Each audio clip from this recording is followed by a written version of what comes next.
Went out one night to make a little round. I met little Sadie and I shot her down. Went back home, jumped into bed, 44 pistol under my head. So today I'm going to be talking about The Last of Us Part 2, and for those of you who don't know, Naughty Dog recently blessed us with a new trailer for the game and release date, which is February 21st, 2020. The trailer also gave us a little more screen time between Ellie and Dina, who were shown previously in the now iconic kiss scene between the two. Arguably one of the best kissing scenes in video game history, LGBT or otherwise. It was believable and avoided being too weird and uncanny valley-y like most video game kisses tend to be. The new footage is brief and it shows the two playfully interacting, not unlike the last interaction we saw between the pair. It's sweet and it's refreshing, especially contrasted with all the bad times Ellie has gone through so far. But the trailer takes a very quick and dark turn where it's implied Ellie and Dina suffer a traumatic event, which leads to the assumed death of Dina and fuels Ellie's storyline rage.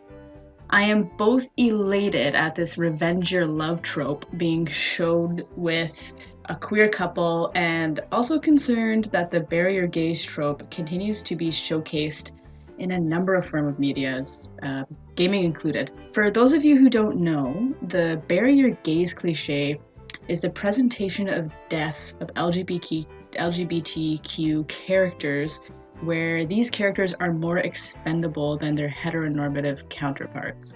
In other words, gay characters tend to die a lot more often than the straight ones. Some games I can think of that suffer this cliche would be Hollow Knight, where there is an explicitly lesbian couple showcased, but the whole purpose of the character is to deliver flowers to their partner's grave, so they're already dead before you even get to see them. The game Prey also showcased Daniel Show and a crew member involved in a lesbian relationship, only for the player to discover the crew member had been murdered later on. The Ballad of Gay Tony in GTA 4 shows Tony's boyfriend, but also shows him being killed. And unfortunately, despite my love for them, Naughty Dog and The Last of Us franchise is not a stranger to this trope. A majority of the gay characters in the game meet or have met their untimely death. This goes back to Ellie's big reveal as being a member of the LGBTQ fam in The Last of Us Part 1 DLC.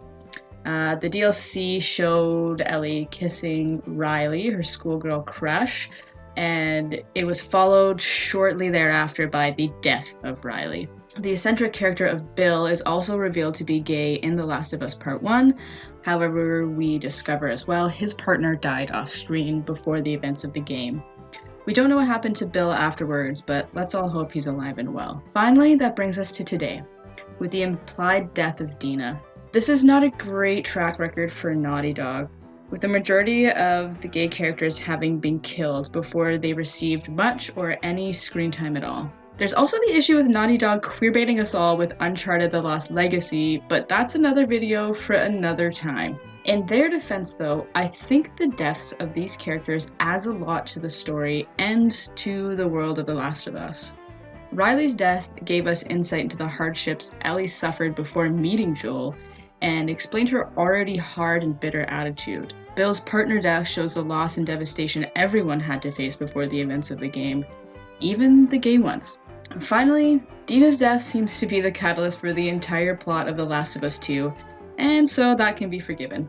The inclusion of these characters in games is also still historic and should be celebrated, especially given the status of this game and the fact that Ellie is a lead role and still alive and well. I struggle to find any other AAA games that has a lead character who is so explicitly gay, outside of RPGs where you can decide this yourself, and has this gayness sewn into the very fibers of the game. So for me, I can definitely look past the barrier gaze trope being mostly alive and well in the Last of Us franchise. But what do you think? Do you think this trope is actually happening? Am I just reading too far into it? If it is happening, is it inexcusable? Is it excusable? Let me know in the comments below, and make sure to like and subscribe if you would like any more of these videos, or don't. But yeah, okay, bye.